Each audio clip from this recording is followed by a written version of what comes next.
السلام عليكم ورحمة الله وبركاته. الحمد لله واسع العطاء عظيم السخاء مسبل الغطاء، وأشهد أن لا إله إلا الله وحده لا شريك له ذو الكرم والآلاء، وبيده خزائن الأرض والسماء، وأشهد أن سيدنا ونبينا محمدا عبد الله ورسوله أزكى الأتقياء وأصدق الأوفياء، صلى الله تعالى عليه وعلى آله وصحابته النجباء والتابعين لهم بإحسان إلى يوم العرض والجزاء. أما بعد، فأعوذ بالله من الشيطان الرجيم. بسم الله الرحمن الرحيم.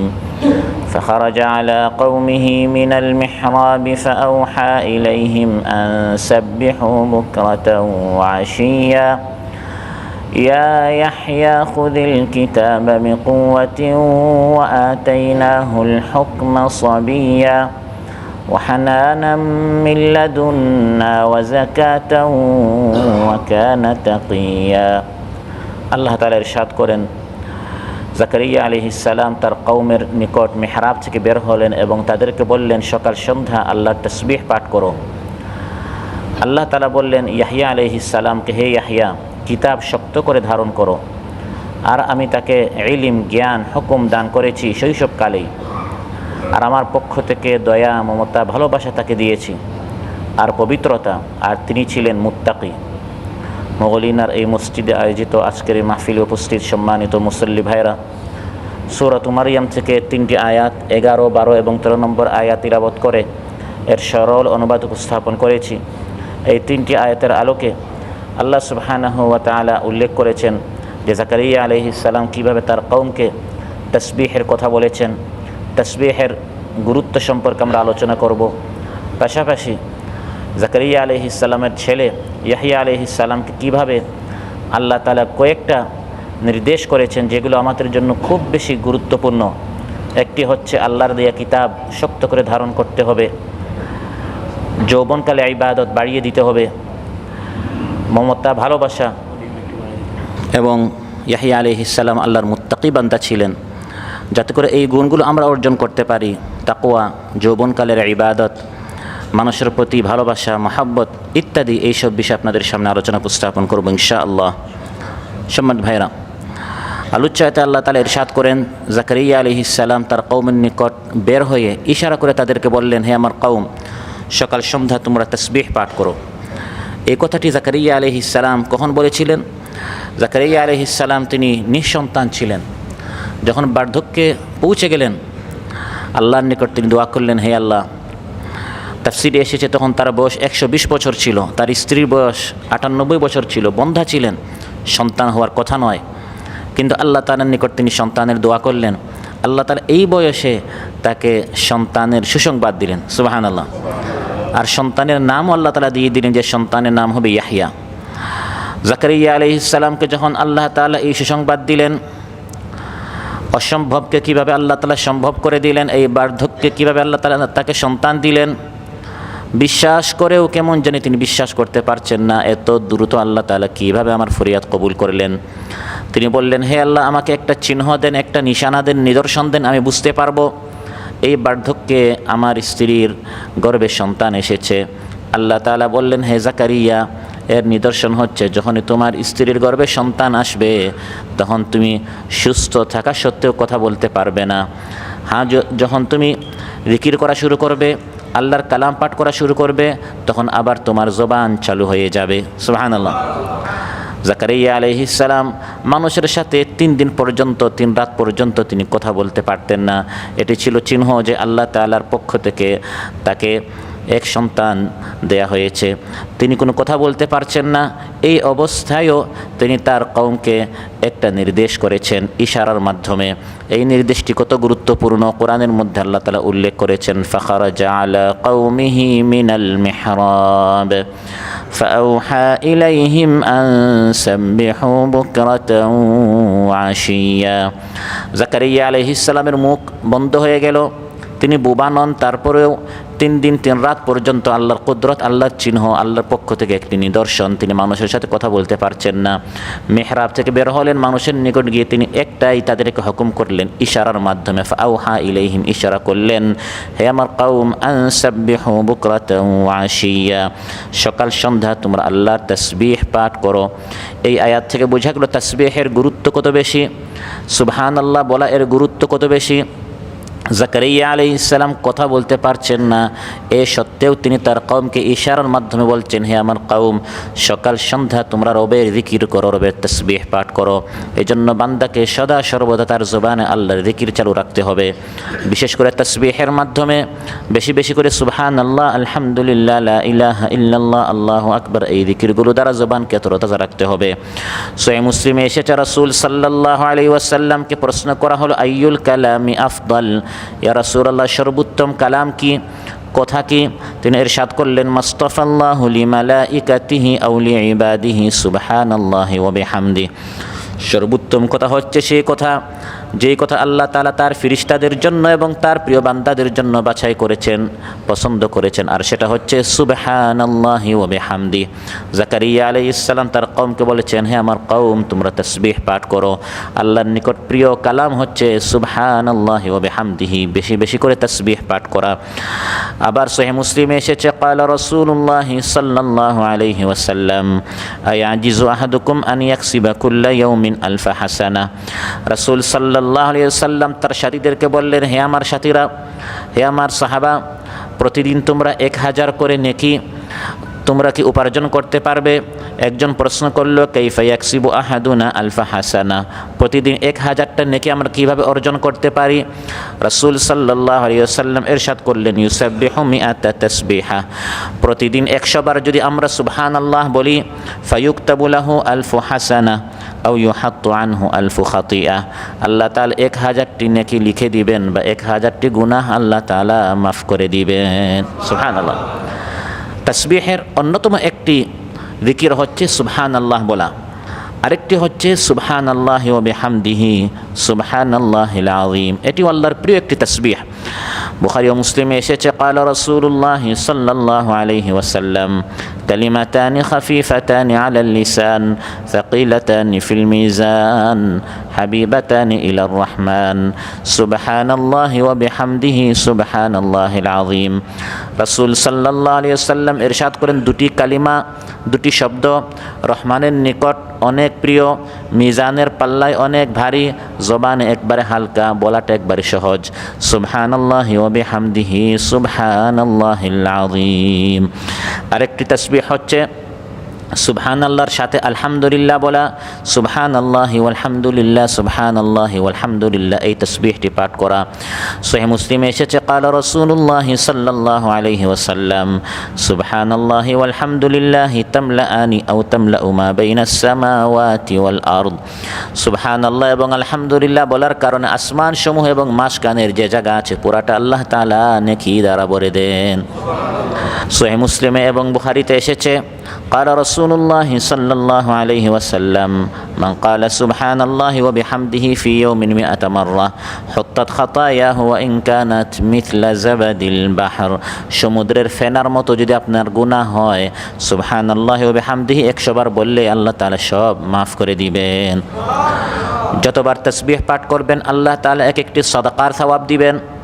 قال رسول الله صلى الله عليه وسلم إن بكل تسبيحة صدقة।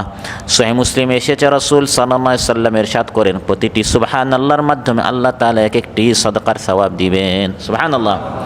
তাই জাকারিয়া আলাইহিস সালাম তার কওমকে বলছেন, ইশারা করে তিনি বলছেন, কথা তো বলতে পারছেন না, ইশারা দিয়ে বলছেন, আনসাব্বিহু বুকরাতাও ওয়া আশিয়া, হে আমার কওম, সকাল সন্ধ্যা আল্লাহর নিকট তোমরা তাসবিহ পাঠ করো, সুবহানাল্লাহ সুবহানাল্লাহ বলতে থাকো। সুবহানাল্লাহর অর্থ হচ্ছে সব দুর্বলতা, সব ত্রুটি থেকে আল্লাহ তাআলা পবিত্র, আল্লাহর কোনো দোষ নেই, আল্লাহর কোনো আইব নেই, আল্লাহর কোনো ত্রুটি নেই। সুবহানা অর্থাৎ পবিত্র, সুবহানাল্লাহ আল্লাহ তাআলা সব দুর্বলতা থেকে পবিত্র। আল্লাহর দুর্বলতা, আল্লাহর বিভিন্ন ত্রুটি থাকবে কি করে? সব সুন্দর সুন্দর নাম তো আল্লাহর জন্য, সব উচ্চ নাম, সুন্দর সুন্দর গুণাবলী তো আল্লাহর জন্য। লাহুল আসমাউল হুসনা ইউসাব্বিহু লাহু মা ফিস সামাওয়াতি ওয়াল আরদ ওয়া হুয়াল আজিজুল হাকীম। আল্লাহ তাআলা ইরশাদ করেন, সুন্দর সুন্দর সব নাম হচ্ছে তোমার রবের জন্য, সেজন্য তার কোনো দোষ নেই, তার কোনো আইব নেই, তার কোনো ত্রুটি নেই। সেজন্য আসমান সমূহ এবং জমিনে যত মাখলুকাত আছে সবাই আল্লাহ তাসবিহ পাঠ করে। এজন্য আল্লাহর একটি গুণগত নাম হচ্ছে আস-সুব্বুহ, আরেকটি গুণগত নাম হচ্ছে আল কুদ্দুস। এগুলোর অর্থ হচ্ছে অর্থাৎ আল্লাহ তাআলা সব দোষ থেকে মুক্ত। আয়েশা রাদিয়াল্লাহু আনহা বলেন, সহিহ মুসলিমে এসেছে, আন্না রাসূলুল্লাহ সাল্লাল্লাহু আলাইহি ওয়াসাল্লাম কানা ইয়াকুলু ফি রুকুইহি ওয়া সুজুদিহি সুবহুন কুদ্দুসুন রাব্বুল মালাইকাতি ওয়ার রূহ। এই দুইটি আল্লাহ তাআলার গুণগত নাম রাসূল সাল্লাল্লাহু আলাইহি ওয়াসাল্লাম রুকু এবং সাজদায় বেশি করে পড়তেন। সুবহান রাব্বিয়াল আযীম, সুবহান রাব্বিয়াল আ'লার পাশাপাশি এই দুটি গুণগত নাম তিনি রাসূল সাল্লাল্লাহু আলাইহি ওয়াসাল্লাম রুকু এবং সাজদার মধ্যে উল্লেখ করতেন। রুকু এবং সাজদার মধ্যে রাসূল সাল্লাল্লাহু আলাইহি ওয়াসাল্লাম এই দুটি জিকির করতেন, সুবহুন কুদ্দুসুন রাব্বুল মালাইকাতি ওয়ার রূহ। আমরা আল্লাহর তাসবিহ পাঠ করি বা না করি, আল্লাহ তাআলা নিজে নিজের তাসবিহ করেন। সুবহানাল্লাহ, আল্লাহ তাআলা নিজেই নিজের তাসবিহ করছেন। ফাসুবহানাল্লাহি হিনা তুমসুনা ওয়া হিনা তুসবিহুন ওয়া লাহুল হামদু ফিস সামাওয়াতি ওয়াল আরদি ওয়া আশিয়ান ওয়া হিনা তুযহিরুন। আল্লাহ তাআলা বলেন, তোমরা যখন সকাল করো তখন সুবহানাল্লাহ, তোমরা যখন তুমসুনা সন্ধ্যা করো তখন সুবহানাল্লাহ, ওয়া হিনা তুযহিরুন তোমরা যখন যুহর করো তখন সুবহানাল্লাহ। সুবহানাল্লাহ, আল্লাহ নিজে বলছেন যে সব সময় আল্লাহ তাআলা সব দোষ থেকে পবিত্র। কাফির মুশরিকরা যখন বলল আল্লাহর সন্তান আছে, আল্লাহর স্ত্রী আছে, আল্লাহ তাআলা নিজে তার তাসবিহ পাঠ করছেন, আল্লাহর কোনো সন্তান নেই, কোনো স্ত্রী নেই, তা হতে আল্লাহ সুবহানাল্লাহ পবিত্র। সুবহানা রাব্বিকা রাব্বিল ইজ্জাতি আম্মা ইয়াসিফুন ওয়া সালামুন আলাল মুরসালিন ওয়ালহামদুলিল্লাহি রাব্বিল আলামিন। কোরআনে কারিমে 7টি সূরা আল্লাহ তাআলা তার তাসবিহের মাধ্যমে শুরু করেছেন। সূরা বনী ইসরাঈল আল্লাহ তাআলা তার তাসবিহের মাধ্যমে শুরু করেছেন, সুবহানাল্লাযী আসরা বিআবদিহি লাইলাম মিনাল মাসজিদিল হারামি ইলাল মাসজিদিল আকসা। আবার সূরাতুল হাশর, সূরাতুস সাফ, সূরাতুল হাদিদ, এই সূরাগুলো আল্লাহ তাআলা শুরু করেছেন এভাবে যে আসমান সমূহ এবং জমিনে যা আছে সবাই আল্লাহর তাসবিহ পাঠ করছে। সাব্বাহা লিল্লাহি মা ফিস সামাওয়াতি ওয়া মা ফিল আরদি ওয়া হুয়াল আজিজুল হাকীম। শুধু তাসবিহ পাঠ করেছে তা নয়, সূরাতুল জুমআ এবং তাগাবুন আল্লাহ শুরু করেছেন, তাসবিহ পাঠ করেছে এবং তাসবিহ পাঠ করছে। অতীতেও তাসবিহ পাঠ করেছে এবং এখনও করছে, ফিউচার ভবিষ্যতেও করবে। ইউসাব্বিহু লিল্লাহি মা ফিস সামাওয়াতি ওয়া মা ফিল আরদিল মালিকিল কুদ্দুসিল আজিজিল হাকীম। আবার সূরাতুল আ'লায় আল্লাহ তাআলা আমাদেরকে হুকুম করেছেন বান্দারা তাসবিহ পাঠ করো। সূরাটি আল্লাহ তাআলা শুরু করেছেন তাসবিহের মাধ্যমে, সাব্বিহ ইসমা রাব্বিকাল আ'লা আল্লাযী খালাকা ফাসাওয়া। সাব্বিহ, তাসবিহ পাঠ করো তোমার আ'লা সৌচ্চ রবের। এই আল্লাহর হুকুমটা আমরা আমল করি সাজদায়, সাজদাকে আমরা বলি সুবহান রাব্বিয়াল আ'লা। আবার সূরাতুল ওয়াকিয়া এবং সূরাতুল হাক আল্লাহ তাআলা শেষ করেছেন ফাসাব্বিহ বিসমি রাব্বিকাল আযীম। এই নির্দেশটি আমরা আমল করি রুকুয়ের মধ্যে, রুকুতে গিয়ে আমরা বলি সুবহান রাব্বিয়াল আযীম। সম্মানিত ভাইরা, এভাবে তাসবিহ পাঠ করতে আল্লাহ সুবহানাহু ওয়া তাআলা হুকুম করেছেন। জাকারিয়া আলাইহিস সালাম তিনি তার কওমকে ইশারা দিয়েও বলেছেন, সেটা আল্লাহ তাআলা বলে দিয়েছেন। ঈমানদারদেরকে আল্লাহ তাআলা হুকুম করেছেন, ইয়া আইয়ুহাল্লাযীনা আমানু যকুরুল্লাহা যিকরান কাসীরা ওয়াসাব্বিহুহু বুকরাতান ওয়া আসীলা। যিকির, তাসবিহ হচ্ছে এমন একটা ইবাদত যার কোনো শর্ত নাই, যার কোনো সময় নাই, যার কোনো সংখ্যা নাই। যত পারেন করবেন, যখন পারেন করেন, এর কোনো শর্তও নাই, সময় নাই, লিমিটও নাই, এর কোনো স্থানও নাই, এর কোনো সংখ্যাও নাই। সুবহানাল্লাহ। হে ইমানদারেরা উযকুরুল্লাহ যিকরান কাসীরা, বেশি বেশি করে জিকির করো। 4 বার না 2 বার, 30 বার না 100 বার, যিকরান কাসীরা, বেশি বেশি করে অসংখ্যবার জিকির করো। কখন করব? জোহরে না আসরে, মাগরিবে না এশায়? বলছেন ওয়াসাব্বিহুহু বুকরাতান ওয়া আসীলা, সকাল সন্ধ্যা রাত দিন, কোনো নির্দিষ্ট সময় নেই। এই তাসবিহ আমাদেরকে শেখানোর জন্য আল্লাহ তাআলা রাসূল সাল্লাল্লাহু আলাইহি সাল্লামকে পাঠিয়েছেন। রিসালাতের নবীকে পাঠানোর অন্যতম উদ্দেশ্যগুলোর মধ্যে একটি হচ্ছে যাতে করে তিনি আমাদেরকে তাসবিহ শিখান এবং আমরা আল্লাহর তাসবিহ পাঠ করি।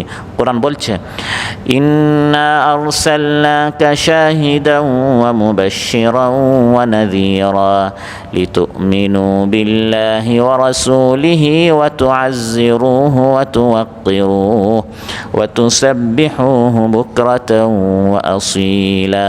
আল্লাহ তাআলা আমাদেরকে তার তাসবিহ পাঠ করতে বলছেন। এর অর্থ এটা নয় আমরা যদি আল্লাহর মহিমা ঘোষণা করি, আমরা যদি আল্লাহর পবিত্রতা ঘোষণা করি, আল্লাহর কিছু বাড়বে, আর না করলে আল্লাহর কিছু কমবে। বিষয়টা এমন নয়। তাসবিহ পাঠ করলে নিজেদের লাভ হবে, তাসবিহ পাঠ না করলে নিজেদের ক্ষতি হবে। আসমান সমূহ এবং জমিনে যত মাখলুকাত আছে আল্লাহ তাআলা বলে দিচ্ছেন, হে বান্দারা তোমরা তাসবিহ পাঠ না করলেও আসমান সমূহ এবং জমিনের কুল মাখলুকাত আমার তাসবিহ পাঠ করেই যাচ্ছে। সুবহানাল্লাহ। যেমন 8 ফেরেশতা রয়েছেন যারা আল্লাহর আরশ বহন করেন। এই 8 ফেরেশতা আল্লাহর আরশ বহনরত অবস্থায় সবসময় তাদের জবানে আল্লাহর তাসবিহ চালু আছে। আল্লাযীনা ইয়াহমিলুনাল আরশা ওয়া মান হাওলাহু ইউসাব্বিহুনা বিহামদি রাব্বিহিম।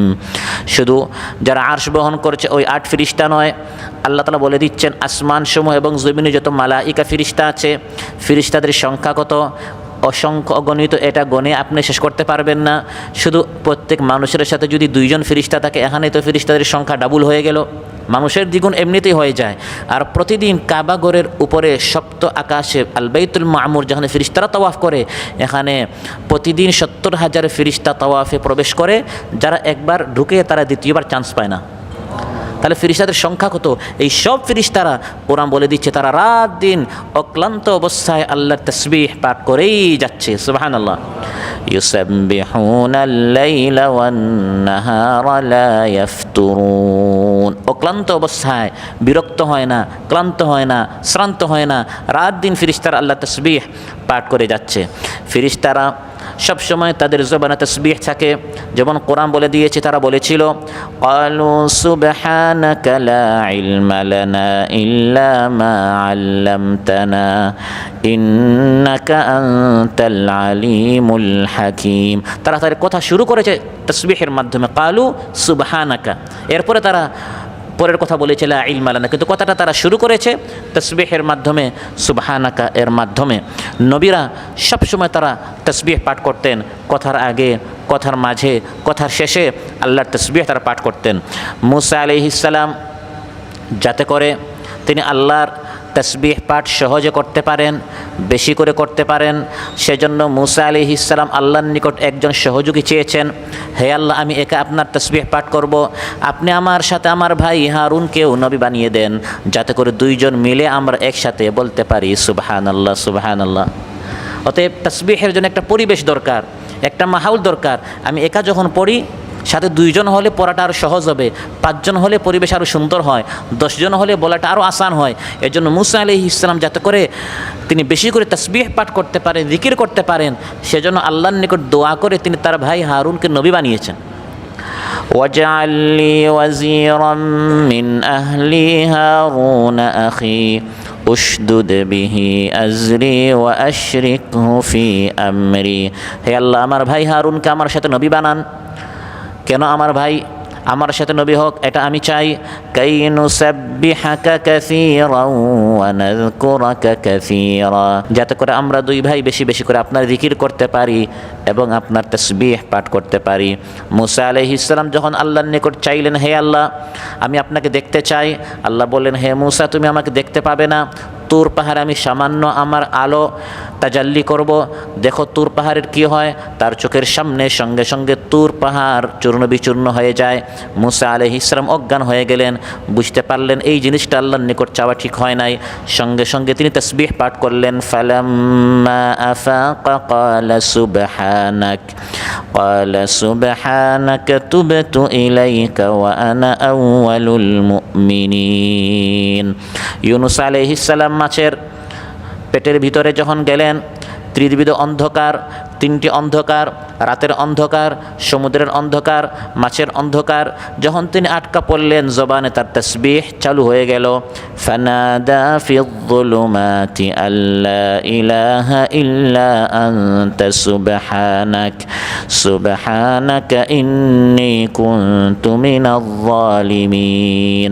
তিনি যখন এই তাসবিহটি পাঠ করলেন, হে আল্লাহ, আপনি ছাড়া কোনো সত্য মাবুদ নেই, লা ইলাহা ইল্লা আনতা সুবহানাকা, আপনি হচ্ছেন পবিত্র, ইন্নী কুনতু মিনায-যালিমিন, আমি নিজের নফসের উপর জুলুম করেছি। তাসবিহ পাঠ করার কারণে আল্লাহ তাআলা বলেন ফাসতাজাবনা লাহু ওয়া নাজ্জাইনাহু মিনাল গাম, আমি তার দোয়াটি কবুল করলাম, মাছের পেট থেকে ইউনুসকে আমি বের করে দিলাম। শুধু ইউনুসকে নয়, ওয়াকাযালিকা নুনজিল মুমিনিন, কিয়ামত পর্যন্ত কোনো ঈমানদার যদি এরকম লা ইলাহা ইল্লা আনতা সুবহানাক ইন্নী কুনতু মিনায-যালিমিন বলে আমি আল্লাহর নিকট চাই, আমি তাকে বিপদ থেকে উদ্ধার করে দিব।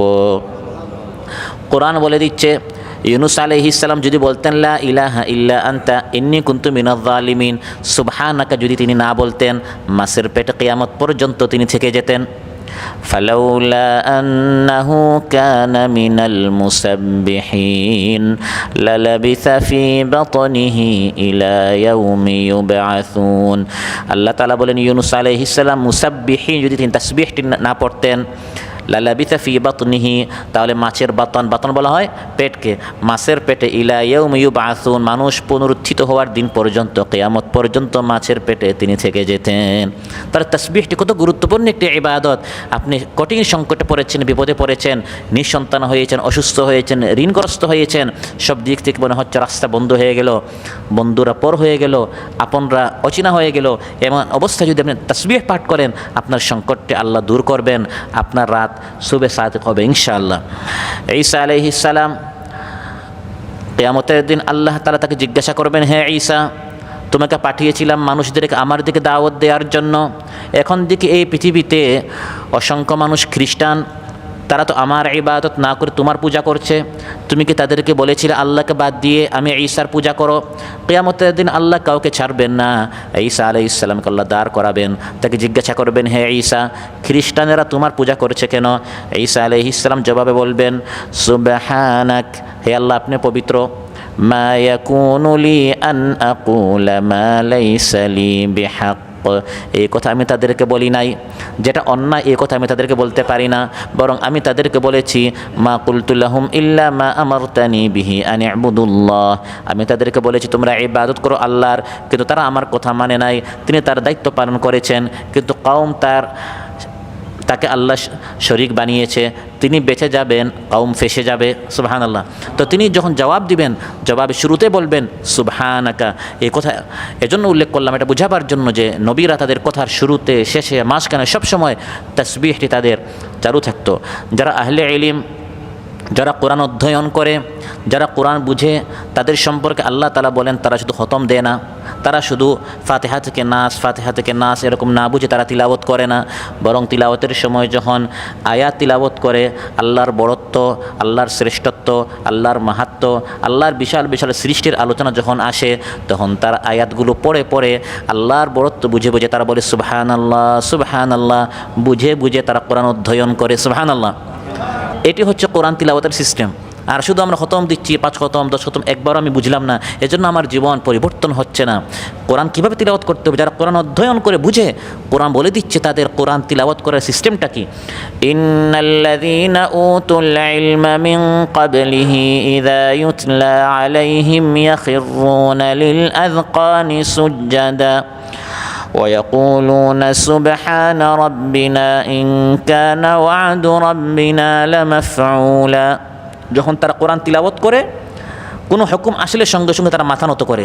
ওয়াকুলুনা সুবহানা রাব্বিনা, আয়াতের ফাঁকে ফাঁকে তারা বলে সুবহানাল্লাহ সুবহানাল্লাহ, আমার রব কত মহান, তিনি এই জান্নাত সৃষ্টি করেছেন, তিনি এত বিশাল আসমান সৃষ্টি করেছেন, তিনি এত বিশাল পাহাড় পর্বত গ্রহ উপগ্রহ নক্ষত্ররাজি গ্যালাক্সি এগুলো তিনি সৃষ্টি করেছেন।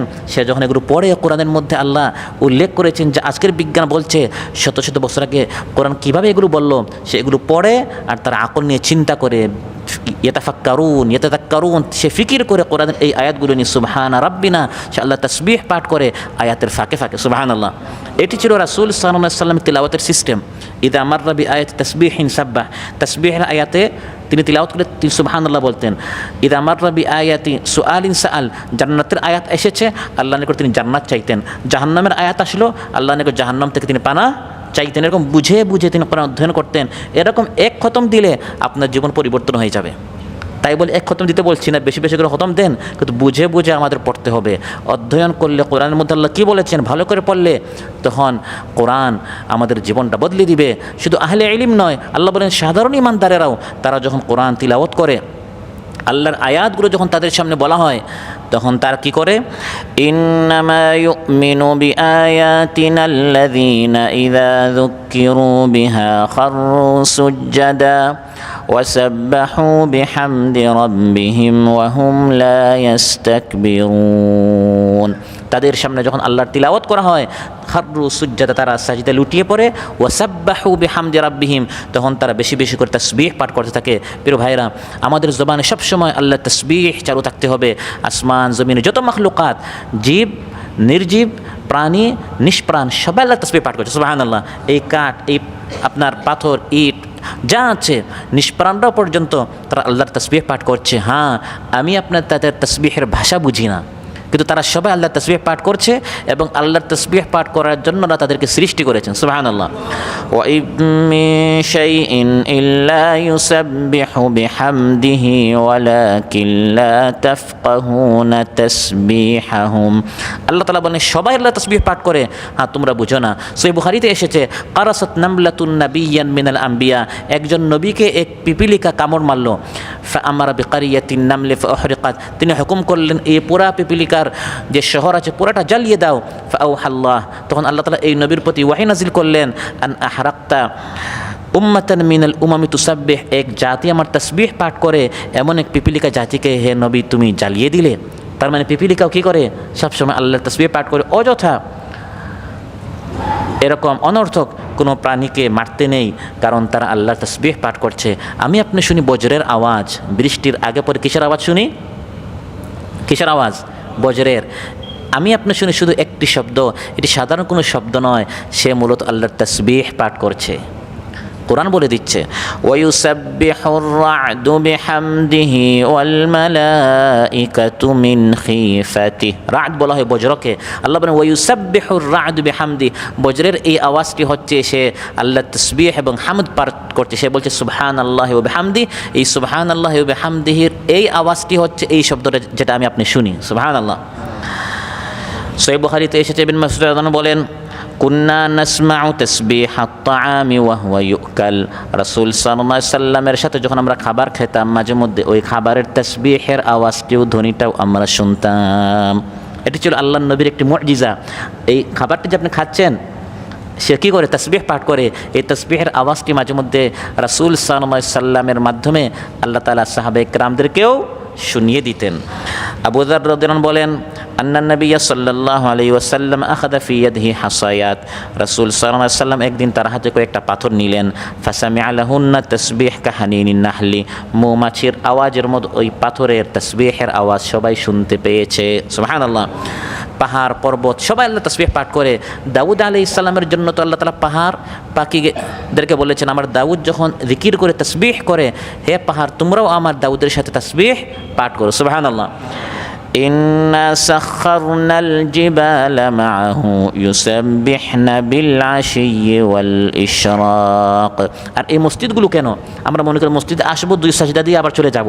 না, মসজিদ নির্মাণের অন্যতম একটি কারণ হচ্ছে নামাজ, আরেকটি অন্যতম কারণ হচ্ছে এই ধরনের মাহফিল হবে, তালিমের বৈঠক হবে এবং বেশি বেশি করে আল্লাহর তাসবিহ ইমানদারেরা তাদের জবানে চালু থাকবে। এটা কোরআন বলে দিয়েছে। মসজিদ নির্মাণের, মসজিদ সবসময় আবাদ থাকবে, সবসময় এভাবে খোলা থাকবে, জিকির হবে, আমল হবে, তিলাওয়াত হবে, ক্লাস হবে। এবং অন্যতম একটি কারণ হচ্ছে এই মসজিদ থেকে যেন সবসময় আল্লাহ জিকিরের তাসবিহের এই চর্চাটি গোটা সমাজের মধ্যে চালু হয়। কোরআনের মধ্যে আল্লাহ বলছেন, ফি বুয়ুতিন আযিনাল্লাহু আন তুরফা ওয়া ইউযকারা ফিহা ইসমুহু ইউসাব্বিহু লাহু ফিহা বিল গুদুওয়ি ওয়াল আসাল। মসজিদের মধ্যে আপনি আসলে নামাজ পড়তে, নামাজের শুরুতেই তাসবিহ, সুবহানাকাল্লাহুম্মা ওয়া বিহামদিকা ওয়া তাবারাক ইসমুকা, একবারে শুরুতেই সালাতে আমরা কি বলি? প্রথম শব্দটা সুবহানাকা। তারপরে আপনি রুকুয়ে গেলেন, সেখানে সুবহান রাব্বিল আযীম, সাজদায় গেলেন, সেখানেও সুবহান রাব্বিল আলা। পুরা নামাজের মধ্যে বারবার, তারপর নামাজ শেষ করেই 33 বার কি বলতে হয়? সুবহানাল্লাহ বলতে হয়, সুবহানা দ্বারা। এভাবে আমাদের জবানটি তাজা রাখতে হবে। সহিহ মুসলিমে এসেছে, ক্বালা রাসূলুল্লাহি সাল্লাল্লাহু আলাইহি ওয়াসাল্লাম, মান ক্বালা হিনা ইউসবিহু ওয়া হিনা ইউমসি সুবহানাল্লাহি ওয়া বিহামদিহি মিআতা মাররা, সুবহানাল্লাহি ওয়া বিহামদিহি, যে ব্যক্তি সকাল সন্ধ্যা 100 বার করে বলবে, কিয়ামতের দিন তার চেয়ে উত্তম আমল নিয়ে কেউ আসতে পারবে না। সুবহানাল্লাহ। লাম ইয়াতি আহাদুন ইয়াউমাল কিয়ামাতি বিআফদাল মিম্মা জাআ বিহি ইল্লা আহাদুন ক্বালা মিছলা মা ক্বালা আও যাদা আলাইহি। হ্যাঁ, কেউ যদি আপনার মতো এভাবে 100 বার বলে বা আপনার চেয়ে বেশি বলে, সে আপনার চেয়ে শ্রেষ্ঠ আমল নিয়ে আসবে। অন্যথায় আমলের দিক দিয়ে আপনি হবেন কিয়ামতের দিন একবারে সেরা। সুবহানাল্লাহ। বৈঠক করলেন, বৈঠকের শেষে একটা দোয়া আছে, সেখানেও শুরুতে তাসবিহ রয়েছে। ক্বালা রাসূলুল্লাহি সাল্লাল্লাহু আলাইহি ওয়াসাল্লাম, তিরমিজির বর্ণনা, মান জালাসা ফি মাজলিসিন ফাকাসুরা ফিহি লাগাতু, কোন একটি বৈঠক হলো, বৈঠকের মধ্যে মানুষ হিসাবে ভুল হতেই পারে, ভ্রান্তি হতেই পারে। ফাকালা ক্বাবলা আন ইয়াকুমা মিন মাজলিসিহি যালিক, বৈঠক থেকে ওঠার আগে যদি এই দোয়াটি আপনি পড়েন, বৈঠকের যত ভুল ভ্রান্তি হয়েছে আল্লাহ মাফ করে দিবেন। দোয়ার শুরুতেই তাসবিহ রয়েছে। দোয়াটি হচ্ছে, সুবহানাকাল্লাহুম্মা বিহামদিক আশহাদু আল্লা ইলাহা ইল্লা আনতা আস্তাগফিরুকা ওয়া আতুবু ইলাইক। মনে থাকবে, এই দোয়াটি আমরা বৈঠকের শেষে, শুধু দিনে বৈঠক নেই, যে কোনো বৈঠক 5 মিনিট 10 মিনিট আমরা করলাম, বৈঠকের শেষে এটা পড়লে যদি কোনো ভুল ভ্রান্তি হয়ে থাকে আল্লাহ তাআলা মাফ করবেন। দিনের কাজ করতে গেলে কখনো অনুকূল পরিবেশ, কখনো প্রতিকূল পরিবেশ। প্রতিকূল পরিবেশ যদি হয়, মানুষ আপনার কথা মানছে না, আপনি দাওয়াত দিচ্ছেন, তারা মুশকারি করে, তখন মনটা মাঝে মধ্যে ছোটো হয়ে যায়, সংকুচিত হয়ে যায়। আল্লাহ বলছে তখন তাদের সমালোচনা করিও না, তাদের গীবত করিও না, বরং জবানের মধ্যে তাসবিহ তখন কি করো? চালু রাখো। ওয়ালাকাদ না'লামু আন্নাকা ইয়াদিকু সাদরুকা বিমা ইয়াকুলুন ফাসাব্বিহ বিহামদি রাব্বিকা ওয়া কুম মিনাস সাজিদিন। এটা হচ্ছে যদি প্রতিকূল পরিস্থিতি হয়। আর যদি অনুকূল পরিস্থিতি হয়, আপনি গেলেন দাওয়াত দিতে, 5 জনকে, চলে আসলো 10 জন, মাশাআল্লাহ, আপনার মাধ্যমে দিনের কাজ অনেক হচ্ছে, মানুষ দলে দলে দিনে আসছে, দিনের পথে আসছে, তখন কি করবেন? নিজের প্রশংসা করবেন, যেটা আমার অবদান নাকি? না, আল্লাহর প্রশংসা করবেন, আল্লাহর তাসবিহ পাঠ করবেন। ইযা জাআ নাসরুল্লাহি ওয়াল ফাতহ ওয়া রাআইতান নাসা ইয়াদখুলুনা ফি দীনিল্লাহি আফওয়াজা। দাওয়াত দিতে গেলেন, মানুষ দলে দলে দিনের পথে আসছে, তখন কি করবেন? ফাসাব্বিহ বিহামদি রাব্বিকা ওয়াস্তাগফিরহু ইন্নাহু কানা তাওয়াবা। আল্লাহর তাসবিহ পাঠ করেন, আর আপনি দাওয়াত দিতে গিয়ে আপনার অনেক ভুল ভ্রান্তি হয়েছে, এজন্য ওয়াস্তাগফিরহু, নিজের প্রশংসা না করে উল্টা আল্লাহর কি করেন? আল্লাহর নিকট তাওবা করেন। ইন্নাহু কানা তাওয়াবা। এই তাসবিহ শুধু দুনিয়াতে নয়, আখিরাতেও তাসবিহ আছে। সুবহানাল্লাহ। আখিরাতের ময়দানেও ফিরিস্তারা, নবীরাও তারা তাসবিহ পাঠ করবেন, জান্নাতীরা পাঠ করবেন। ফিরিস্তাদেরকে আল্লাহ জিজ্ঞাসা করবেন, হে ফিরিস্তারা, অবস্থা কি? দুনিয়াতে কত মানুষ তোমাদের পূজা করেছে, তোমরা কি তাদেরকে বলেছিলে হে ফিরিস্তারা আমাদের পূজা করো? ফিরিস্তারা বলবে, ক্বালু সুবহানাকা আনতা ওয়ালিয়ুনা মিন দুনিহিম। হাশরের ময়দানে তারা বলবে, হে আল্লাহ, আপনি পবিত্র, সুবহানাক, আমরা তাদেরকে আমাদের পূজা করতে বলি। তাহলে আখিরাতেও তাসবিহ রয়েছে। যারা আল্লাহর আরশ বহন করে হাশরের ময়দানে আসবেন আল্লাহর আরশ নিয়ে, এবং আল্লাহ হাজির হবেন কুল মানুষের মধ্যে বিচার কার্য পরিচালনা করার জন্য, তখন ওই ফিরিস্তাদের জবানে, ওই হাশরের ময়দানে, কিয়ামতের দিন, আখিরাতে তাদের জবানে আল্লাহর তাসবিহ চালু থাকবে। ওয়াতারাল মালাইকাতা হাফিনা মিন হাউলিল আরশি ইউসাব্বিহুনা বিহামদি রাব্বিহিম। সর্বোপরি জান্নাতীরা যখন জান্নাতে চলে যাবে, যেরকম আমরা শ্বাস নিচ্ছি কোনো চিন্তা ছাড়া, শ্বাস আসে আর যায়, জান্নাতীরা জান্নাতে এভাবে নিজের অজান্তে, নিশ্চিন্তে, নির্বিঘ্নে, কোনো চিন্তা ছাড়া তাদের জবানে সবসময় এভাবে তাসবিহ, যিকির চালু থাকবে। সুবহানাল্লাহ। قال رسول الله صلى الله عليه وسلم إن أهل الجنة সহিহ মুসলিমের বর্ণনা নিশ্চয় জান্নাতীরা ইলহামুনা তাসবিহ ওয়াত তাহমিদ কামা তুলহামুনা নাফাস যেরকম তোমাদের শ্বাস প্রশ্বাস আসা যাওয়া করছে তোমরা ভাবো না চিন্তা করো না অটোমেটিক আসা যাওয়া করছে জান্নাতীদের জবানে এরকম সবসময় জিকির তাসবিহ কি থাকবে চালু থাকবে ওই জান্নাতে যেতে হলে অভ্যাস দুনিয়াতে করতে হবে কিনা দুনিয়া থেকে আমাদের চালু করতে হবে দাওয়াহুম ফিহা সুবহানাকাল্লাহুম ওয়া তাহিয়াতুহুম ফিহা সালাম ওয়া আখিরু দাওয়াহুম আনিল হামদুলিল্লাহি রাব্বিল আলামিন সম্মানিত ভাইরা জাকারিয়া আলাইহিস সালাম সম্পর্কে আলোচনা করার পর আল্লাহ তাআলা বলছেন আমি তার ছেলে ইয়াহইয়াকে বললাম ইয়া ইয়াহইয়া খুদিল কিতাবা বিকুওয়া হে ইয়াহইয়া আপনাকে আমি যে কিতাব দিয়েছি এই কিতাবকে আপনি শক্ত করে ধারণ করেন কিতাব বলতে উদ্দেশ্য হয় তাওরাত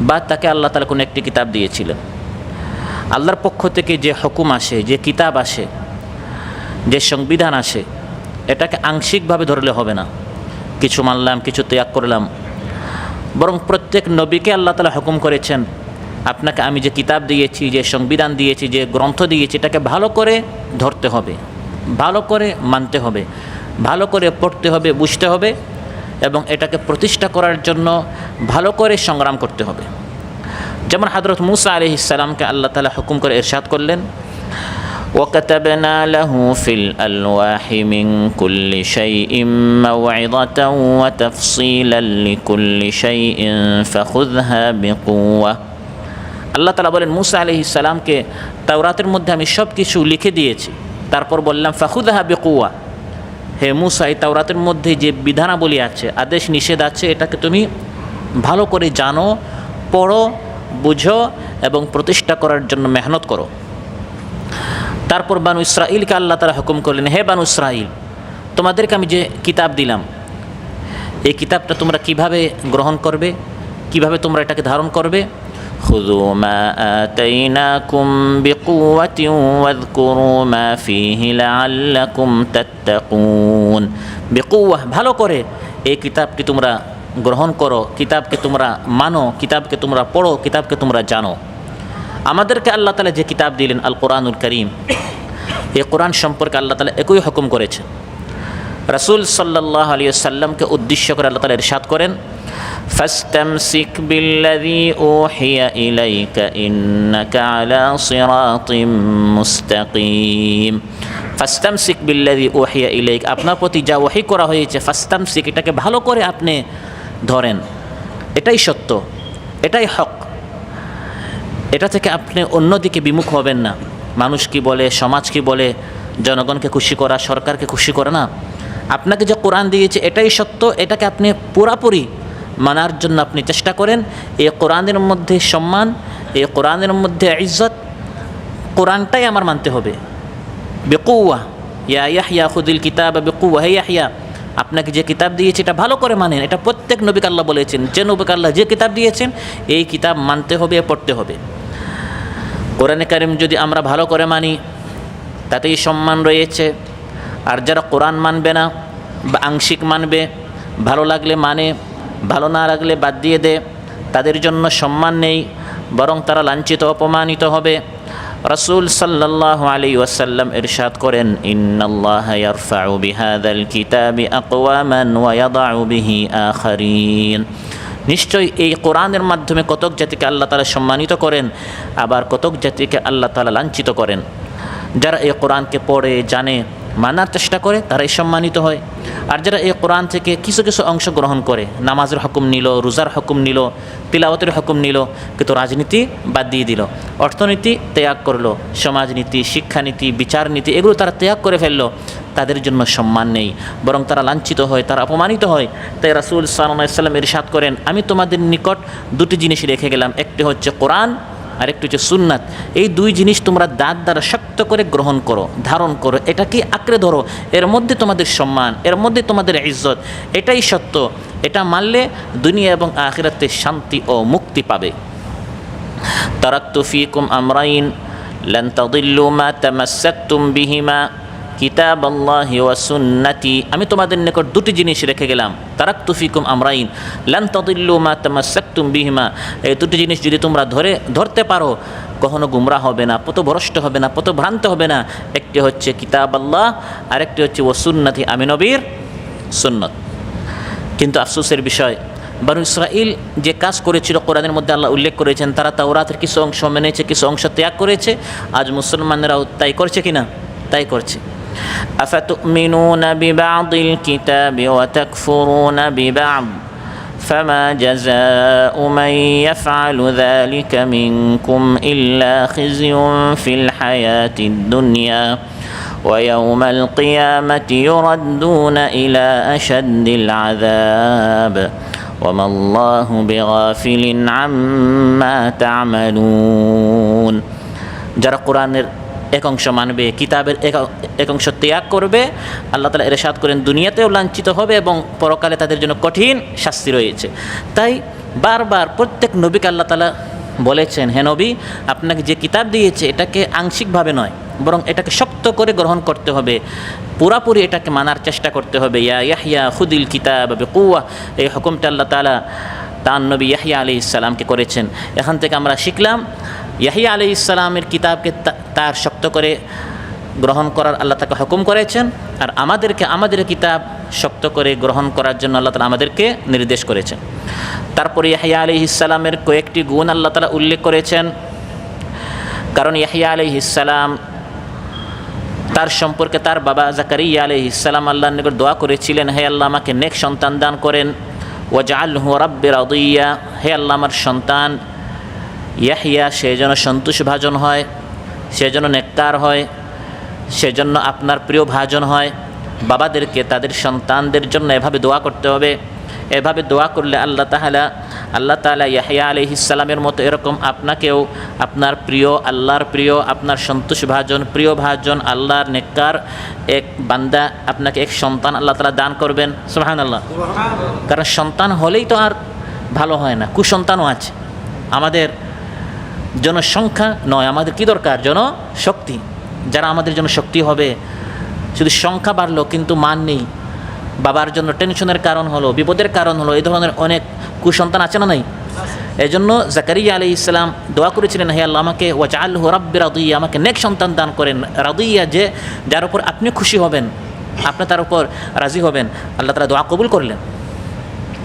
فنادته الملائكة وهو قائم يصلي في المحراب أن الله يبشرك بيحيى مصدقا بكلمة من الله وسيدا وحصورا ونبيا من الصالحين। আল্লাহ তাআলা ইরশাদ করেন, জাকারিয়া আলাইহিস সালাম যখন আমার নিকট দোয়া করলেন, হে আল্লাহ আমাকে নেক সন্তান দান করেন, আমি তার দোয়া কবুল করলাম। আমি বললাম, হে জাকারিয়া, আপনাকে নেক সন্তান দিয়েছি, তার নাম ইয়াহইয়া, মুসাদ্দিকাম বিকালিমাতিম মিনাল্লাহ, আল্লাহর কালিমাতগুলোকে সে বিশ্বাস করবে, আল্লাহর প্রত্যেকটা কালামের উপর সে ঈমান আনবে। এই ধরনের আমার এক প্রিয় ভাজন সন্তান আপনাকে দিচ্ছি। ওয়াসাইয়্যিদা, সে নেতা হবে, লিডার হবে, তার জাতির নেতৃত্ব দিবে দ্বীনি কাজে, ভালো কাজে, মানব সেবা, সমাজ সেবা, দ্বীন প্রতিষ্ঠার আন্দোলন সংগ্রামে। সাইয়্যিদা, সে পিছনে থাকবে না, বরং সে অগ্রণী ভূমিকা পালন করবে। সুবহানাল্লাহ। বাবা যখন দেখে তার সন্তান দ্বীনের কাজে সবার আগে, সাইয়্যিদা, সে নেতৃত্ব দিচ্ছে বৈষম্য দূর করার জন্য, জুলুম দূর করার জন্য, শোষণ দূর করার জন্য, মানুষের মধ্যে ইনসাফ প্রতিষ্ঠার জন্য, বাবা যখন দেখে তার সন্তান ছাত্র, যুবক, তরুণ নেতৃত্ব দিচ্ছে, তখন বাবা খুশি হয় না নারাজ হয়? খুশি হয়। আল্লাহ তাআলা বলেন, হে জাকারিয়া, আপনাকে এই ধরনের সাইয়্যিদা, সাইয়্যিদ বলা হয় সাইয়্যিদানা ওয়া নাবিয়ানা মুহাম্মদ। সাইয়্যিদ মানে কি? নেতা। তো আল্লাহ তাআলা বলেন, হে জাকারিয়া, আপনাকে এক সন্তান দিচ্ছি যে এরকম মানে কোনোরকম জীবনযাপন করবে তা নয়, বরং সে তার জাতির ভালো কাজে সাইয়্যিদ হবে, নেতৃত্ব হবে। ও হাসুরা, আর গুনাহ থেকে, বিশেষ করে অশ্লীল কাজ থেকে সে দূরে থাকবে। সুবহানাল্লাহ। বাবা যখন দেখবে তার সন্তান, তার চরিত্র ভালো, শুধু স্লোগান দিবে তা নয়, আমার ছেলের চরিত্র ফুলের মতো পবিত্র কিন্তু আসলে কোনো চরিত্র নেই, এমন নয়, বরং বাস্তবে ও হাসুরা, আল্লাহ নিজে সাক্ষী দিচ্ছেন, হে জাকারিয়া, আপনাকে এক সন্তান দিচ্ছি যার চরিত্র হবে পবিত্র। কাগজে শুধু কোনো একটি সার্টিফিকেট নয়, বরং বাস্তবে আল্লাহ তাআলা নিজে সার্টিফিকেট দিয়েছেন, সাক্ষী দিচ্ছেন যে আপনাকে এক ওয়াহাসুর, এক পবিত্র সন্তান আমি দিচ্ছি। ওয়ানাবিয়া, এবং সে নবী হবে। মিনাস সালিহিন, এবং আল্লাহ নিজে বলছেন সে কি হবে? নেককার হবে, সালিহ হবে, সৎকর্মশীল হবে। সুবহানাল্লাহ। এইসব গুণাবলী ইয়াহইয়া আলাইহিস সালাম যখন তিনি ছোট ছিলেন তখন থেকে আল্লাহ তাআলা তাকে এভাবে গড়ে তুলেছেন। সুবহানাল্লাহ। তাহলে বাবা যদি সন্তানের জন্য দোয়া করে, হে আল্লাহ আমাকে নেক সন্তান দান করেন, ওই সন্তান বুড়ো হওয়ার পর নয়, বড় হওয়ার পর নয়। আল্লাহ তাআলা চাইলে ওই ছোটোবেলা থেকে আপনার সন্তানকে আপনার চক্ষুর শীতল করে এবং ছোটোবেলা থেকে আল্লাহ তাআলা তাকে ভালো নেককার করে আল্লাহ তাআলা গড়ে তুলবেন। সুবহানাল্লাহ। আল্লাহর নিকট চাইতে হবে, হে আল্লাহ আমাকে নেক সন্তান দান করেন। আল্লাহ তাআলা জাকারিয়া আলাইহিস সালামের দোয়া কবুল করেছেন। তিনি শেষ বয়সে সন্তান পেয়েছেন, কিন্তু এক সন্তান সন্তানের মতো। আপনার 10 সন্তান, কিন্তু একটাও আপনার কোনো কাজে আসে না। শেষ বয়সে আপনাকে বৃদ্ধাশ্রমে পাঠিয়ে দিল। তাকে আল্লাহ তাআলা যখন তার বয়স 120 বছর হল এক সন্তান দিয়েছেন, কিন্তু এক সন্তানই তার চক্ষুর শীতল হয়ে গেল। সুবহানাল্লাহ। ওয়া আতাইনাহুল হুকমা সাবিয়্যা, তিনি যে নেককার হলেন, নেতৃত্ব দিলেন, এইসব গুণাবলী তার মধ্যে আসলো কোন সময়? আল্লাহ বলেন এই সকল গুণ, এই সকল শক্তি, এই সকল বৈশিষ্ট্য, এই সকল কোয়ালিটি সাবিয়্যা, শৈশব কাল থেকে, ছোটোবেলা থেকে আমি তার মধ্যে এই সকল গুণ সৃষ্টি করেছি। ওয়া আতাইনাহুল হুকম, আমি তাকে হুকুম ছোটোবেলা থেকে দিয়েছি। হুকুমের একটি তাফসীর কেউ কেউ করেছেন, অর্থাৎ আন-নুবুওয়া, আমি তাকে ছোটোবেলা থেকে নবী বানিয়েছি। কিন্তু অধিকাংশ মুফাসসিরিন কেরামদের মত হচ্ছে যে এখানে উদ্দেশ্য হচ্ছে যে ছোটোবেলা থেকে তিনি জ্ঞানী ছিলেন, ভালো ছিলেন, নেককার ছিলেন, অশ্লীল কাজ থেকে দূরে ছিলেন, জ্ঞান, বুঝ, দৃঢ়তা, স্থিরতা, কল্যাণমূলক কাজে অগ্রগামিতা, অসৎ কাজ থেকে বিমুখতা, বুদ্ধি, বিবেক, দিন সম্পর্কে পাণ্ডিত্য, ইলম, আমল, এইসব কিছু সাবিয়্যা ছোটোবেলা থেকেই আমি তাকে দান করেছি। সুবহানাল্লাহ। ইয়াহইয়া আলাইহিস সালামের এই গুণ, এই গুণাবলী আমরা কি চাই আমাদের সন্তানদের মধ্যে হোক? তাহলে এভাবে সন্তানদেরকে গড়ে তুলতে হবে এবং আল্লাহর নিকট এভাবে চাইতে হবে। সাবিয়্যা আল্লাহ তাআলা বলেন ছোটোবেলা থেকে। তাফসীর ইবনে কাসীর এসেছে যে ইয়াহইয়া আলাইহিস সালাম যখন তিনি সাবি ছোটো ছিলেন তখন তাকে তার সমবয়সী বাচ্চারা বলল, ইযহাব বিনা নালআব, চলো দোস্ত আমরা একটু খেলাধুলা করে আসি। ক্বালা মা লিল্লাইবি খুলিকতু, তিনি তার সমবয়সী সন্তানদেরকে বলে দিলেন, তার সমবয়সী বাচ্চাদেরকে বলে দিলেন, খেল তামাশার জন্য আমাদেরকে সৃষ্টি করা হয় নাই। তাহলে বাকি 10 সন্তান থেকে ইয়াহইয়া আলাইহিস সালাম একটু ভিন্ন ছিল। যারা একটু ভিন্ন হয়, নেতৃত্ব দেয়, ভালো হয়, ছোটোবেলা থেকে এই সকল লক্ষণ তাদের মধ্যে পরিলক্ষিত হয়। ছোটোবেলায় 10 জন 20 জন তার সমবয়সী সবাই খেলাধুলা করছে, কিন্তু তার জাতি গঠন, দেশ গঠন, নিজেকে গঠন, এই সকল কাজে তিনি ছোটোবেলা থেকেই তিনি ব্যস্ত ছিলেন। এবং যখন তিনি তারুণ্যে ছিলেন, শৈশবে ছিলেন, তারুণ্যে ছিলেন, কৈশোরে ছিলেন, যৌবনে ছিলেন, ওই সময় তিনি এই বয়সটি তিনি কাজে লাগিয়েছেন। হযরত মূসা আলাইহিস সালাম, তার জামানায় ফিরআউন খুব বেশি জুলুম অত্যাচার চালাচ্ছে, ছেলেদেরকে জবাই করছে এবং বনী ইসরাঈলের মেয়েদেরকে সেবার জন্য, দাসত্বের জন্য তার চাকরানি হিসাবে সে তাদেরকে বাকি রাখত। এমন সময় যারা বৃদ্ধ ছিল তারা ফিরআউনের ভয়ে ঈমান আনে নাই। আল্লাহ তাআলা বলেন ইয়াহইয়া আলাইহিস সালামের মতো যারা যুবক ছিল, তরুণ ছিল, ছাত্র বয়সী ছিল, তারা মূসা আলাইহিস সালামের উপর ঈমান আনার জন্য এগিয়ে এসেছে। সুবহানাল্লাহ। তাহলে ইয়াহইয়া আলাইহিস সালামের মতো আজ যারা যুবক রয়েছেন, তরুণ রয়েছেন, এই সময়টা কাজে লাগাতে হবে। ফামা আমানা মূসা আলাইহিস সালামের উপর ঈমান আনে নাই ইল্লা যুররিয়াতুম মিন কওমি, তার কওমের একদল যুবক ছাড়া, একদল তরুণ ছাড়া, আলা খাউফিম মিন ফিরআউন, ফিরআউনের ভয়ে যখন অন্যান্যরা পৃষ্ঠ প্রদর্শন করেছে, গোপনে গিয়েছে, সমঝোতার দিকে গিয়েছে, আপোষের দিকে গিয়েছে, আল্লাহ তাআলা বলেন একদল তরুণ যুবক তারা এগিয়ে এসেছে, সত্যের ওপর তারা অটল ছিল। সুবহানাল্লাহ। প্রত্যেক জুমাবার আমাদের একটা সূরা তিলাওয়াত করতে হয়। সেই সূরার নাম কি? সূরাতুল কাহফ। এই কাহফ, সূরাতুল কাহফ, তারা কারা? আসহাবুল কাহফ, কাহফবাসী। তারা একদল বৃদ্ধ নয়। কোরআন বলে দিচ্ছে তাদের বয়স কত ছিল। ইন্নাহুম ফিতয়াতুন আমানু বিরাব্বিহিম ওয়াজিদনাহুম হুদা, তারা একদল যুবক ছিল। ফিতিয়া, ফাতা, তরুণকে বলা হয়। আল্লাহর উপর ঈমান এনেছে, আমানু বিরাব্বিহিম, এবং এই ঈমানকে প্রতিষ্ঠা করার জন্য, সমাজ থেকে জুলুম, অত্যাচার, বৈষম্য দূর করার জন্য তারা এগিয়ে এসেছে। বড় বড় শক্তিশালী পার্টি দল এবং যারা তুখুর রাজনীতিবিদ দীর্ঘদিন যাবৎ যারা জাতির নেতৃত্ব দিচ্ছে, তারা যে কাজ করতে পারে নাই, আসহাবুল কাহফ তরুণ যুবকরা সেই কাজ করে দেখিয়ে দিয়েছে। সুবহানাল্লাহ। যুগে যুগে এইভাবে তরুণরা এগিয়ে আসে, যুবকরা এগিয়ে আসে জাতির নেতৃত্ব দেওয়ার জন্য, জাতিকে অন্ধকার সমূহ থেকে আলোর দিকে বের করে নিয়ে আসার জন্য। যুবকরা, তরুণরা ফেসবুকে, ইউটিউবে, এই সকল সামাজিক যোগাযোগ মাধ্যমে তারা পড়ে থাকে না। নিজেদের প্রবৃত্তির পিছনে, শাহওয়াতের পিছনে, খেয়াল এবং খুশির পিছনে তারা তাদের এই যৌবনকে, তাদের এই তারুণ্যকে তারা নষ্ট করে না। মুসা আলাইহিস সালাম যখন সফরে বের হলেন ইলম শিখার জন্য, তিনি তার সাথে একজন যুবককে, কোরআন বলে দিচ্ছে একজন যুবককে তিনি সাথে নিলেন। এটাকে বলে শিক্ষা সফর। শিখার জন্য তিনি বের হলেন। লম্বা ঘটনা, হযরত খাদিরের সাথে তার সাক্ষাৎ হলো। যাওয়ার সময় আল্লাহ বলেন তিনি সাথে তার যুবককে নিয়েছেন। ওয়াইদ ক্বালা মূসা লিফাতাহু, ফাতা বলা যুবককে।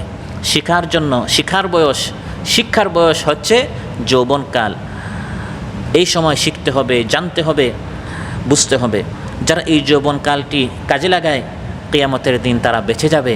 কিয়ামতের দিন তাদের জন্য আল্লাহর নিকট অনেক মহা পুরস্কার রয়েছে। সুবহানাল্লাহ।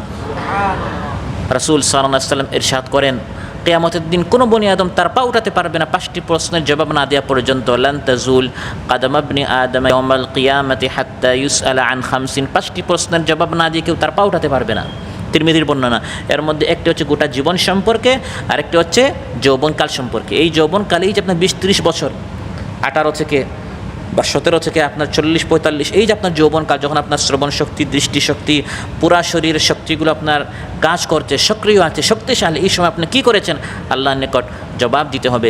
এই সময় তাওহীদ প্রতিষ্ঠার জন্য, কোরআন প্রতিষ্ঠার জন্য এগিয়ে আসতে হবে। হাত ব্যবহার করতে হবে, চোখ ব্যবহার করতে হবে, জবান ব্যবহার করতে হবে। এখন আপনার এই অঙ্গগুলো শক্ত আছে, শক্তিশালী। ইব্রাহিম আলাইহিস সালাম যৌবনকালেই হাত দ্বারা মূর্তিগুলো ভেঙে দিয়েছেন। সুবহানাল্লাহ। বার্ধক্যকালে নয়, কোরআন বলছে সামি'না ফাতা। কে মূর্তিগুলো ভেঙেছে? তারা বলল সামি'না ফাতা, এক যুবকের কথা আমরা শুনেছি। ফাতা বলা হয় তরুণকে, যুবককে। সামি'না ফাতা ইউকালু লাহু ইব্রাহিম, তার নাম ইব্রাহিম। যৌবনকালে ইব্রাহিম আলাইহিস সালাম মূর্তিগুলো ভেঙেছেন। যৌবনকালে তিনি সোশ্যাল মিডিয়ায় বা নারীদের পিছনে বা খেয়াল খুশির পিছনে তিনি যৌবনকাল নষ্ট করে শেষ বয়সে এসে তিনি ইতিকাফে বসেন নাই, বরং যৌবনকালেই তিনি তার এই যৌবনকালকে কাজে লাগিয়েছেন। মুসনাদ আহমদে এসেছে, রাসূল সাল্লাল্লাহু আলাইহি ওয়াসাল্লাম ইরশাদ করেন, ইগতানিম খামসান ক্বাবলা খামস। 5টি জিনিস আসার আগে 5টি জিনিসকে কাজে লাগাও। এর মধ্যে একটি হচ্ছে শাবাবাকা ক্বাবলা হারামিক, বৃদ্ধ হওয়ার আগে যৌবনকালকে কাজে লাগাতে হবে। এই ধরনের একজন যুবক ছিলেন হযরত ইয়াহইয়া আলাইহিস সালাম। আল্লাহ তাআলা বলেন, ওয়া আতাইনাহুল হুকমা সাবিয়্যা, যখন তিনি তরুণ ছিলেন, যুবক ছিলেন, এই কম বয়সেই আমি তার মধ্যে এই সকল গুণাবলী আমি তার মধ্যে সৃষ্টি করে দিলাম। ওয়াহানানাম মিন লাদুন্না, ছোটোবেলা থেকেই তার মধ্যে দয়া মায়া ছিল, ভালোবাসা ছিল।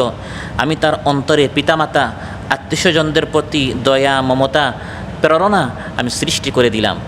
একজন মানুষ যখন বয়স বেশি হয়, স্বাভাবিকভাবে তখন তার ছেলে সন্তান হয়, জাতির প্রতি একটা মায়া, মহাব্বত, ভালোবাসার সৃষ্টি হয়। কিন্তু যৌবনকারী মানুষ একটু বেশি উদাসীন থাকে, গাফিল থাকে, শুধু নিজের খেয়াল খুশির পিছনে মানুষ দৌড়াদৌড়ি করে। এই অবস্থায় একজন যুবক যখন তার আকল বুদ্ধির স্থিরতা হয় এবং জাতি, দেশ, পরিবার নিয়ে যখন তার চিন্তা ফিকির হয়, এটা আল্লাহর অনেক বড় একটি দান। আমি আমার জাতিকে কীরকম জুলুম অত্যাচার থেকে বাঁচাতে পারি, বৈষম্য দূর করতে পারি, আমি নিজের মেধাকে, নিজের লিখনী শক্তিকে, বক্তৃতা শক্তিকে, নিজের সময়, নিজের শ্রম, নিজের অর্থ সব কিছু কীভাবে এই পথে আমি খরচ করতে পারি, দিতে পারি, ব্যয় করতে পারি, এই গুণাবলী যখন একজন যুবকের মধ্যে আসে, এটা আল্লাহর অনেক বড় দান। 10 জন বৃদ্ধ যা করতে পারে না, একজন যুবক তার চেয়ে বেশি করতে পারে। তাই আল্লাহ বলেন, ওয়াহানানাম মিন লাদুন্না। ইয়াহইয়া আলাইহিস সালামের মধ্যে এই ধরনের ফিকির, জাতির প্রতি ভালোবাসা, জাতির প্রতি মহাব্বত, এবং এই মহাব্বত, ভালোবাসা, দয়া মায়ার দাবি হচ্ছে তাদের জন্য মেহনত করা, তাদের পিছনে লেগে থাকা, তাদের উন্নতির জন্য, তাদের মুক্তির জন্য চেষ্টা, সংগ্রাম করা। এই গুণাবলীগুলো আমি ইয়াহইয়া আলাইহিস সালাম যখন তিনি তরুণ ছিলেন, আমি তার ভিতরে এই গুণাবলীগুলো আমি সৃষ্টি করে দিলাম। আপনি যখন মানুষের প্রতি দয়া করবেন, আল্লাহ আপনার উপর দয়া করবেন। আর রাহিমুন ইয়ারহামুহুমুর রহমান, ইরহামু মান ফিল আরদি ইয়ারহামুকুম মান ফিস সামা, যারা জমিনে আছে তাদের প্রতি দয়া করো, যিনি আসমানে আছেন তিনি আপনার প্রতি দয়া করবেন। মানুষ জুলুমের শিকার, অত্যাচারের শিকার, তাদের প্রতি আপনি দয়া করলেন, তাদের পক্ষে হয়ে আপনি কথা বললেন, সংগ্রাম করলেন, আপনি মানুষের কাজে আসবেন, আল্লাহ তাআলা আপনার বিষয়গুলো সহজ করে দিবেন, আসান করে দিবেন। ও হানানা মিল্লাদুন্না, এই গুণটি ইয়াহইয়া আলাইহিস সালামের ছিল। তিনি বিশেষ করে ইমানদারদের প্রতি খুব দয়ালু ছিলেন। কোরআনের মধ্যে আল্লাহ তাআলা ইরশাদ করেন, ওয়াখফিদ জানাহাকা লিল মুমিনিন, ইমানদারদের প্রতি আপনি দয়ালু হন, ভালোবাসা মহাব্বত দিয়ে তাদেরকে আপন করে নেন। যার অন্তরে দয়া মায়া নেই, ভালোবাসা নেই, তার প্রতিও কেউ মানুষের ভালোবাসা আল্লাহ তাআলা কেড়ে নেন। বুখারী মুসলিমে এসেছে, একদিন মহানবী সাল্লাল্লাহু আলাইহি সাল্লামের পার্শ্বে তার নাতি হাসান বিন আলী রাদিয়াল্লাহু আনহু ছিলেন। মহানবী সাল্লাল্লাহু আলাইহি সাল্লাম তাকে কুলে নিলেন, আদর করলেন। পার্শ্বে এক আরব বেদুইন ছিল, এবং যারা বেদুইন হয় তারা একটু শক্ত প্রকৃতির হয়, আল আকরা ইবনে হাবিস। তিনি বললেন, ইয়া রাসূলুল্লাহ, ইন্নালি আশরাতান মিনাল ওয়ালাদি মা ক্বাব্বালতু মিনহুম আহাদ, আমার 10 সন্তান, কাউকে কোনোদিন আমি কুলে এনে আদর করি নাই। কারণ তারা মনে করতো কুলে নিয়ে আদর করা বাচ্চাদেরকে এটা নারীদের কাজ, মেয়েদের কাজ, মাদের কাজ। আমরা পুরুষ মানুষ একটু শক্ত প্রকৃতির হব, যেহেতু যারা একটু বেদুইন শহর থেকে দূরে থাকে তাদের মধ্যে একটু শক্ত প্রকৃতির একটু বেশি থাকে। মহানবী সাল্লাল্লাহু আলাইহি ওয়াসাল্লাম ইরশাদ করলেন, মাল্লা ইয়ারহাম লা ইউরহাম, যে মানুষের উপর দয়া করে না তার উপরও দয়া করা হয় না। যে মানুষের উপর ভালোবাসা দয়া মায়া করতে পারে না তার প্রতি আল্লাহর পক্ষ থেকে দয়া মায়া ভালোবাসা করা হয় না। ইয়াহইয়া আলাইহিস সালামের প্রতি তার এই গুণটি ছিল, ওয়াহানানা মিল্লাদুন্না, তার মানুষের প্রতি তার ভালোবাসা ছিল, মহাব্বত ছিল। আর মহানবী সাল্লাল্লাহু আলাইহি সাল্লামের কাছে মানুষ যে আসতো, তার মূল চম্বক শক্তিটা কী ছিল? তিনি মানুষকে খুব বেশি ভালোবাসতেন। সুবহানাল্লাহ। শক্ত কথা তিনি কখনো বলতেন না, শুধু আল্লাহর দ্বীনের স্বার্থে তিনি শক্ত হতেন, কিন্তু ব্যক্তির স্বার্থে তিনি কখনো কী হতেন না? শক্ত হতেন না। ফাবিমা রাহমাতিম মিনাল্লাহি লিনতা লাহুম ওয়ালাউ কুনতা ফাদ্দান গালিযাল কলবি লানফাদ্দু মিন হাওলিক। ইয়াহইয়া আলাইহিস সালাম ছোটবেলা থেকে নেককার ছিলেন, নবী ছিলেন, ভালো কাজে নেতৃত্ব দিয়েছেন, তার মধ্যে দয়া মায়া ছিল। আল্লাহ বলেন, ওয়া যাকাতান, কুপ্রবৃত্তি সমস্ত পাপ থেকে আমি তাকে পবিত্র করে দিয়েছিলাম। বৃদ্ধকালে গুনাহ থেকে দূরে থাকা, নারীর লোভ থেকে দূরে থাকা, এটা স্বাভাবিক। বৃদ্ধ বয়সে মানুষের বয়স যখন বাড়ে তখন মানুষের অর্থ সম্পদের প্রতি লোভটা বাড়ে, কিন্তু নারীদের লোভটা মানুষের তখন কমে যায়।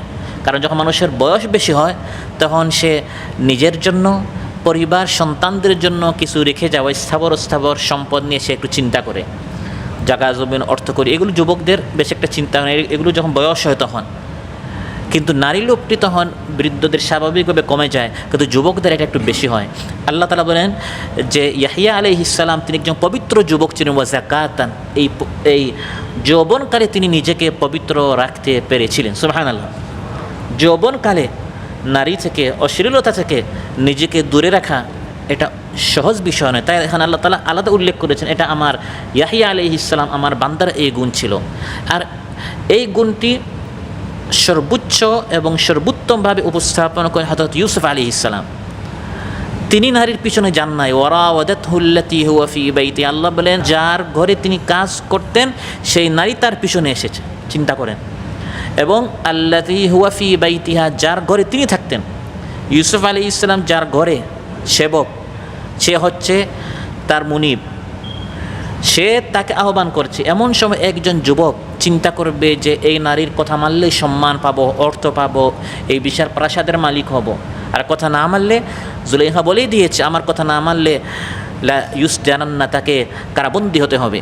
কিন্তু একজন যুবক পবিত্রতাকে কিভাবে সে গ্রহণ করতে পারে জানিয়ে দিলেন, রাব্বিস সিজনু আহাব্বু ইলাইয়া মিম্মা ইয়াদউনানি ইলাইহি। তারা আমাকে যে অশ্লীলতার দিকে আহ্বান করছে, বাহ্যিকভাবে এটা গ্রহণ করলে যদি আমি প্রাসাদ পাবো, টাকা পয়সা পাবো, মন্ত্রিত্ব পাবো, সম্মান পাবো, মিডিয়া পাবো, না, এর চেয়ে আসসিজনু, কারাগারীন জীবন আমার নিকট অনেক প্রিয়। সুবহানাল্লাহ।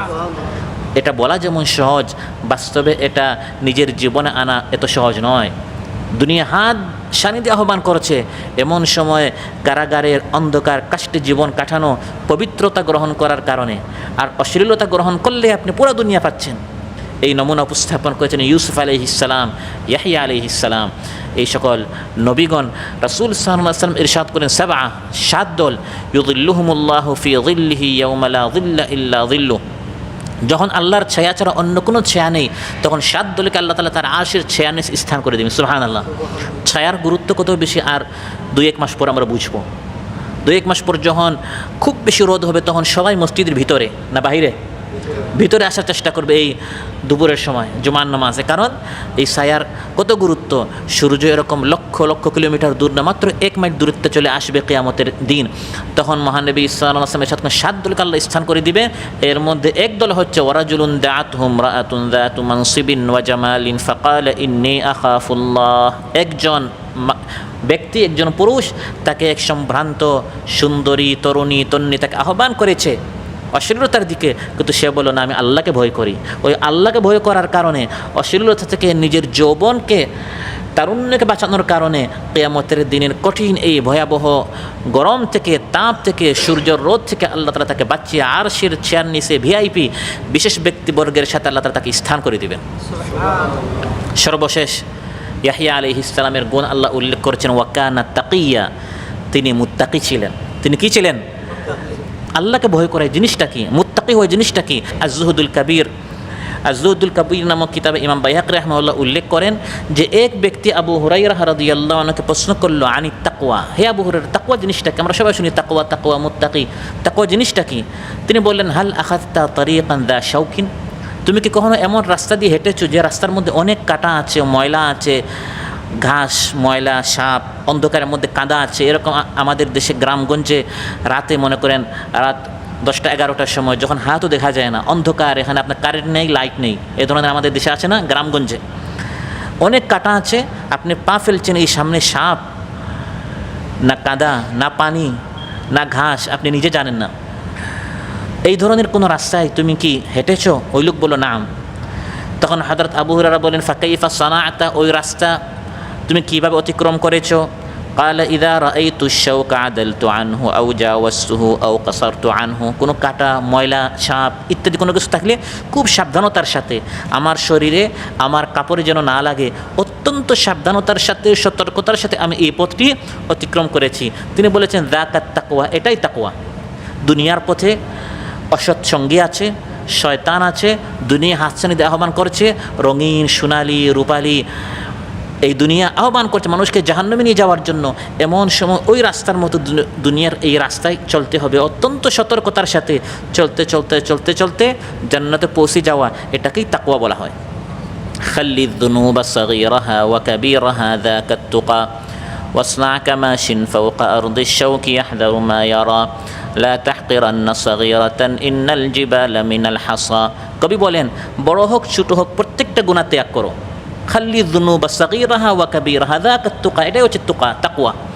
ওয়াসনা কামাশিন ফাওকা আরদিশ শাওকি ইয়াহদারু মা ইয়ারা, ওই ব্যক্তির মতো হাঁটো যে ব্যক্তি একটি রাস্তায় হাঁটছে যেখানে অনেক কাঁটা আছে।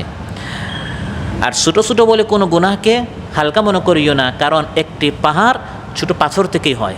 1, 2, 3, 4 পাথর করে করে একটা পাহাড় হয়।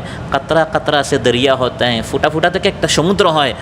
তাকওয়া হচ্ছে কবিরা গুনাহ তো ত্যাগ করবো, সগীরা গুনাহ ত্যাগ করবো, কারণ আজকে একটা সগীরা, কালকে একটা সগীরা, সগীরা সগীরা ছোটো ছোটো গুনাহ হতে হতে আমি আর মুত্তাকি হলাম না, কবিরা গুনাহ করে ফেললাম, আমি বদকার হয়ে গেলাম, নাফরমান হয়ে গেলাম।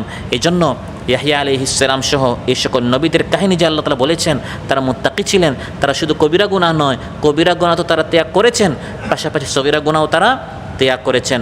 আনাস বিন মালিক রাদিয়াল্লাহু আনহু তিনি বলেন, তিরমিজিতে এসেছে যে মহানবী সাল্লাল্লাহু আলাইহি ওয়াসাল্লাম এই আয়াতটি তিলাওয়াত করেছেন, হুয়া আহলুত তাকওয়া ওয়া আহলুল মাগফিরা, আল্লাহ হচ্ছেন তাকওয়ার মালিক এবং ক্ষমার মালিক।